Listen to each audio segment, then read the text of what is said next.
Good evening, dear friend. My name is Joanna Ke. I'm honored to join you this evening to help you settle down, to relax, and bring you some comfort as you prepare for a restful, deep sleep. For tonight's bedtime story, we have a classic holiday tale called The Gift of the Magi, written by O. Henry for the season of giving. You don't have to celebrate Christmas to enjoy this bedtime story. It offers a beautiful, universal message about love. Let's start now with helping you to relax with a short, guided meditation before our story begins. There is so much that you give to others throughout the day. Now, it's your time to receive absolute comfort and restorative rest. The day is complete. Your work is done. And you've done such a beautiful job showing up for yourself, showing up for others. Now, there's no need to do anything or think about anything else or anyone else. Now, it's your time to fully and completely relax. Turn out the lights. Snuggle up in bed, cozy and warm, peaceful and safe under the covers. If you haven't, go ahead and close your eyes now, very softly. Inhale slowly and deeply, and exhale.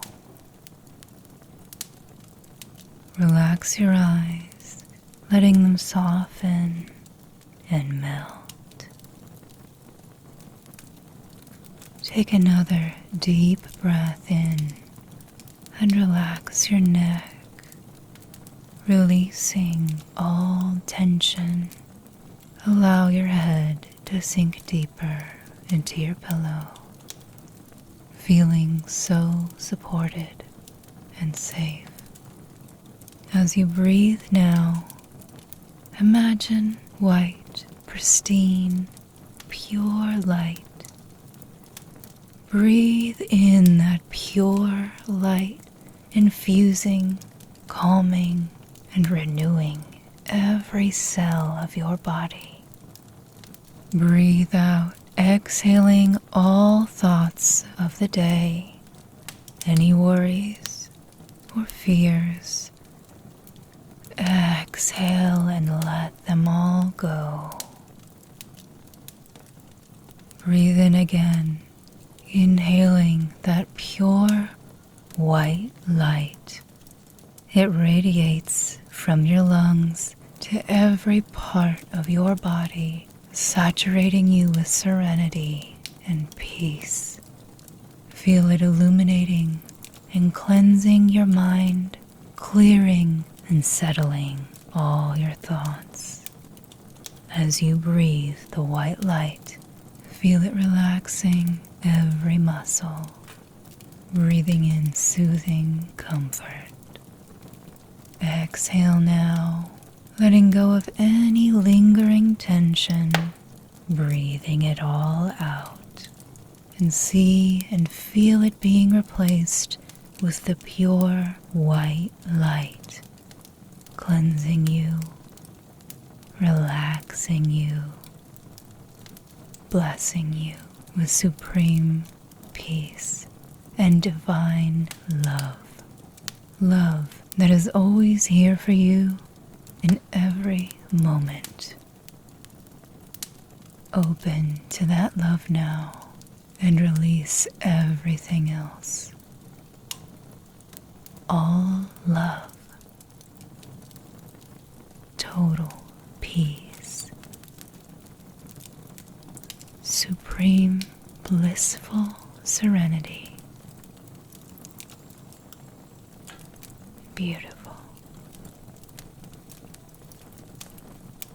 For our story this evening, I'm delighted to share with you a classic tale written by O. Henry, first published in 1905.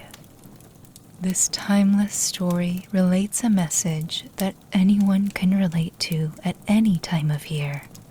A message about selflessness, love, and what truly matters in life beyond material things. So now, let's begin our sleep story for the evening.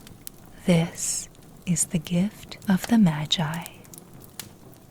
$1.87. That was all. And 60 cents of it was in pennies. Pennies saved 1 and 2 at a time by bulldozing the grocer and the vegetable man and the butcher until one's cheeks burned with the silent imputation of parsimony that such close dealing implied. 3 times Della counted it. $1.87. And the next day would be Christmas. There was clearly nothing to do but flop down on the shabby little couch and howl, so Della did it, which instigates the moral reflection that life is made up of sobs, sniffles, and smiles, with sniffles predominating. While the mistress of the home is gradually subsiding from the first stage to the second, take a look at the home, a furnished flat at $8 per week. It did not exactly beggar description, but it certainly had that word on the lookout for the mendicancy squad. In the vestibule below was a letter box into which no letter would go, and an electric button from which no mortal finger could coax a ring. Also appertaining thereunto was a card bearing the name Mr. James Dillingham Young. The Dillingham had been flung to the breeze during a former period of prosperity when its possessor was being paid $30 per week. Now, when the income was shrunk to $20, the letters of Dillingham looked blurred, as though they were thinking seriously of contracting to a modest and unassuming capital D. But whenever Mr. James Dillingham Young came home and reached his flat above, he was called Jim and greatly hugged by Mrs. James Dillingham Young, already introduced to you as Della, which is all very good. Della finished her cry and attended to her cheeks with the powder rag. She stood by the window and looked out dully at a gray cat walking a gray fence in a gray backyard. Tomorrow would be Christmas Day, and she only had $1.87 with which to buy Jim a present. She had been saving every penny she could for months with this result. $20 a week doesn't go far. Expenses had been greater than she calculated. They always are. Only $1.87 to buy a present for Jim, her Jim. Many a happy hour she had spent planning for something nice for him, something fine and rare and sterling, something just a little bit near to being worthy of the honor of being owned by Jim. There was a pier glass between the windows of the room. Perhaps you've seen a pier glass in an $8 flat. A very thin and very agile person may, by observing his reflection in a rapid sequence of longitudinal strips, obtain a fairly accurate conception of his looks. Della, being slender, had mastered the art. Suddenly she whirled from the window and stood before the glass. Her eyes were shining brilliantly, but her face had lost its color within 20 seconds. Rapidly, she pulled down her hair and let it fall to its full length. Now, there were two possessions of the James Dillingham Youngs in which they both took a mighty pride. One was Jim's gold watch that had been his father's and his grandfather's. The other was Della's hair. Had the Queen of Sheba lived in the flat across the airshaft, Della would have let her hair hang out the window some day to dry just to depreciate Her Majesty's jewels and gifts. Had King Solomon been the janitor, with all his treasures piled up in the basement, Jim would have pulled out his watch every time he passed just to see him pluck at his beard from envy. So now Della's beautiful hair fell about her, rippling and shining like a cascade of brown waters. It reached below her knee and made itself almost a garment for her. And then she did it up again, nervously and quickly. Once she faltered for a minute and stood while a tear or two splashed on the worn red carpet. On went her old brown jacket, on went her old brown hat, with a whirl of skirts, and with the brilliant sparkle still in her eyes, she fluttered out the door and down the stairs to the street. Where she stopped, the sign read, Madame Chiffroni, hair goods of all kinds. One flight up, Della ran and collected herself, panting. Madame, large, too white, chilly, hardly looking at the Chiffroni. "Will you buy my hair?" asked Della. "I buy hair," said Madame. "Take your hat off and let's have a sight at the looks of it." Down rippled the brown cascade. $20, said Madame, lifting the mass with a practiced hand.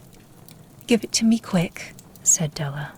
Oh, and the next 2 hours tripped by on rosy wings. Forget the hashed metaphor. She was ransacking the stores for Jim's present. She found it at last. It surely had been made for Jim and no one else. There was no other like it in any of the stores, and she had turned all of them inside out. It was a platinum fob chain, simple and chaste in design, properly proclaiming its value by substance alone and not by meretricious ornamentation, as all good things should do. It was even worthy of the watch. As soon as she saw it, she knew that it must be Jim's. It was like him, quietness and value. The description applied to both. $20 they took from her for it, and she hurried home with the 87 cents. With that chain on his watch, Jim might be properly anxious about the time in any company. Grand as the watch was, he sometimes looked at it on the sly, on account of the old leather strap that he used in place of a chain. When Della reached home, her intoxication gave way a little to prudence and reason.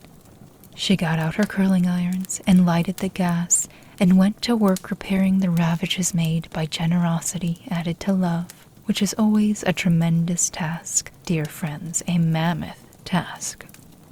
Within 40 minutes, her head was covered with tiny, close-lying curls that made her look wonderfully like a truant schoolboy. She looked at her reflection in the mirror, long, carefully, and critically. "If Jim doesn't kill me," she said to herself, "before he takes a second look at me, he'll say I look like a Coney Island chorus girl. But what could I do? What could I do with $1.87?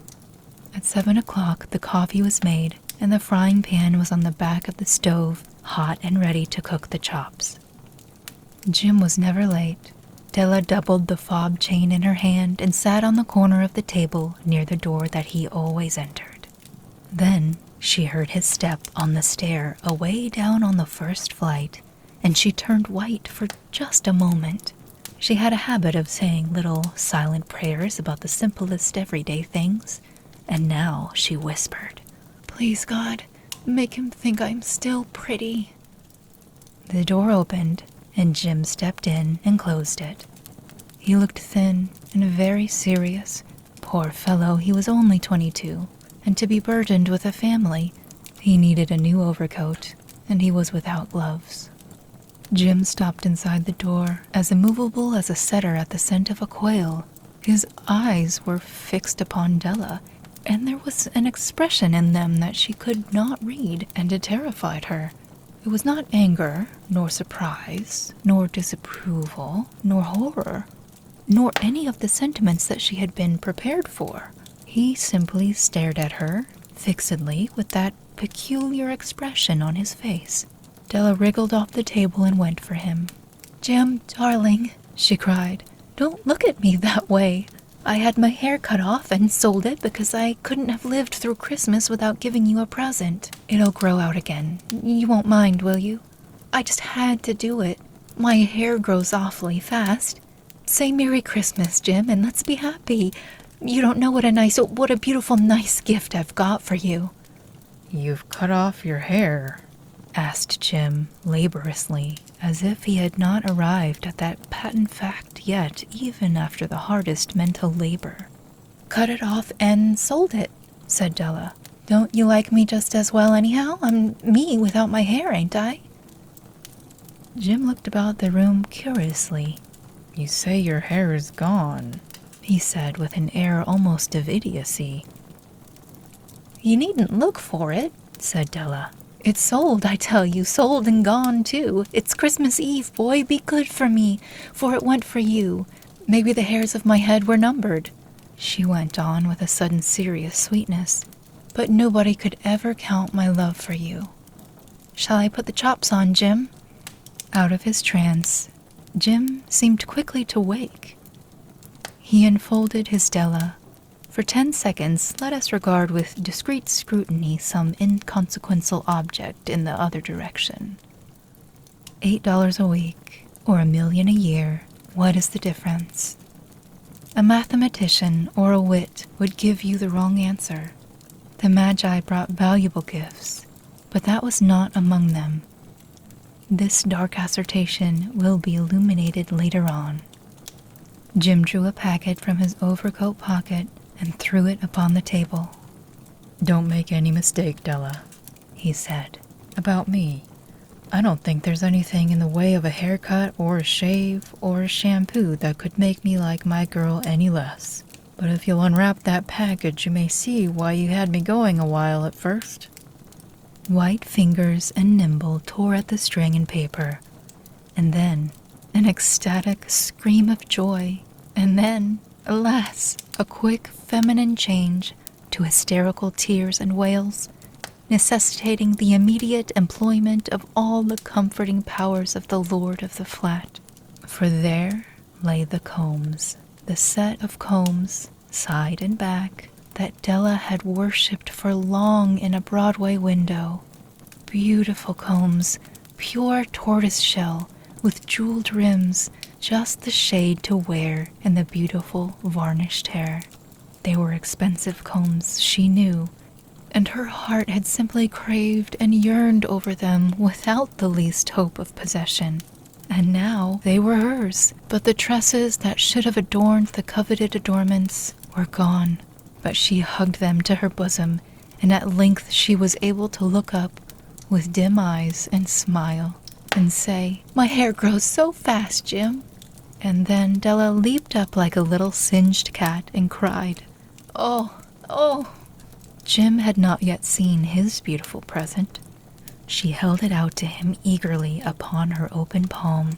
The dull, precious metal seemed to flash with a reflection of her bright and ardent spirit.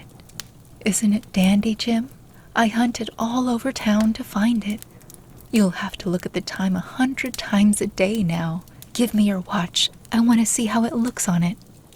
Instead of obeying, Jim tumbled down on the couch and put his hands under the back of his head and smiled.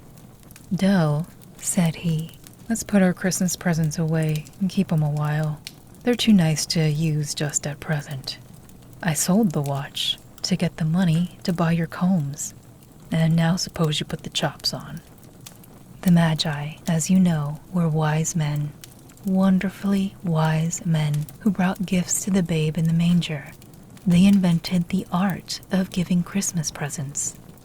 Being wise, their gifts were no doubt wise ones, possibly bearing the privilege of exchange in case of duplication.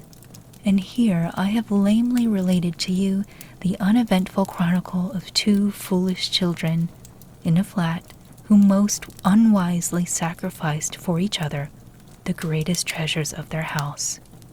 But in a last word to the wise of these days, let it be said that of all who give gifts, these two were the wisest.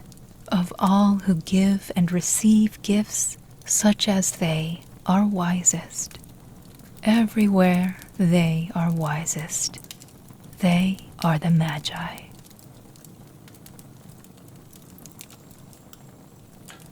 Thank you for letting me take you on a journey. Wishing you sweet dreams and deep, refreshing